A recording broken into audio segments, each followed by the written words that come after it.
Elias Carter adjusted his reflective vest as the evening lights shimmered across the marble entrance of the Grand Crescent Hotel.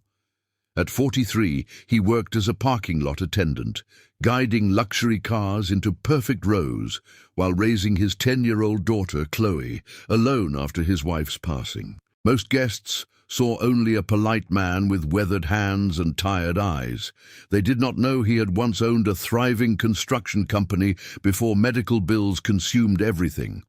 When his wife lost her battle with cancer, Elias sold his business to pay debts and devoted himself to Chloe. Each night, Chloe waited at home in their small apartment in New York City. She often left voice notes on her father's phone because he worked late.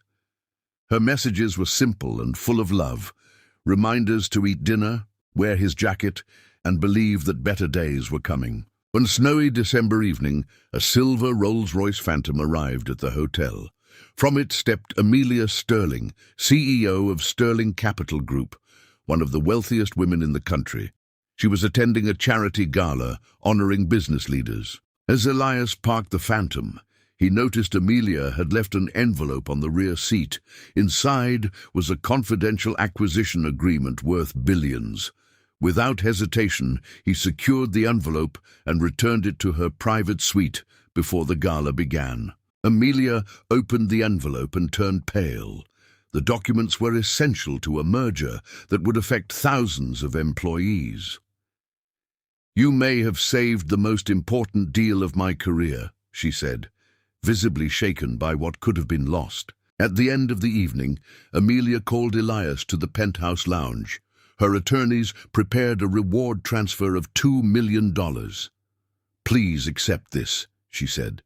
"Your honesty protected my company and my reputation." Elias stared at the number on the screen and quietly shook his head.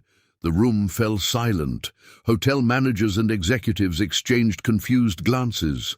Few people would decline a sum that could erase every financial burden in their lives. Amelia asked why he would refuse such a life-changing gift. Elias took out his phone and said the answer was not his alone. He pressed play on Chloe's newest voice note, recorded just an hour earlier. Her small voice filled the room. "Hi, Daddy. If someone offers you money because you did the right thing, remember Mom said our honesty is not for sale. We help people because that's who we are. I'm proud of you no matter what." Several people wiped away tears. Amelia listened without speaking. In a world where every transaction had a price, a 10-year-old girl had expressed a principle more valuable than any contract in the building. Elias explained that accepting gratitude was one thing, but he did not want Chloe to believe integrity should be auctioned to the highest bidder. He wanted her to understand that character remained constant, whether anyone was watching or not. Deeply moved, Amelia asked about his life. Elias described losing his wife, his business, and nearly his home, yet he spoke without bitterness. His greatest accomplishment, he said, was raising Chloe to hold on to kindness and self-respect. Amelia reconsidered her offer. Instead of a reward, she proposed something different. Sterling Capital Group would finance the reopening of Elias's construction company, with Elias retaining full ownership and operational control. She also established an education trust for Chloe and named it after her late mother. The arrangement was structured not as a payment for honesty, but as an investment in a family whose values inspired everyone who heard the voice note. Within months, Carter Builders rehired former employees and began renovating affordable housing across New York City. Elias employed veterans, single parents, and workers who had struggled to find second chances after hardship. Amelia visited construction sites regularly and often asked Chloe for advice.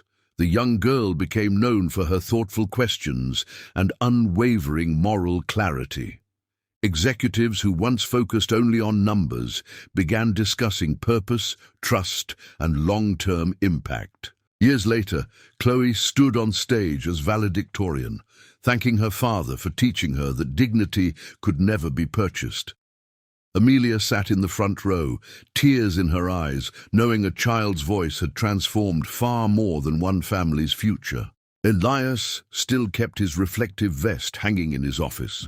Whenever employees asked why, he explained that true wealth began the night he turned down $2 million and chose to honor the lesson his daughter already understood. The parking lot attendant who waved off a fortune did not become extraordinary because he refused money. He became extraordinary because he showed that the most powerful inheritance a parent can give is a conscience that no amount can buy.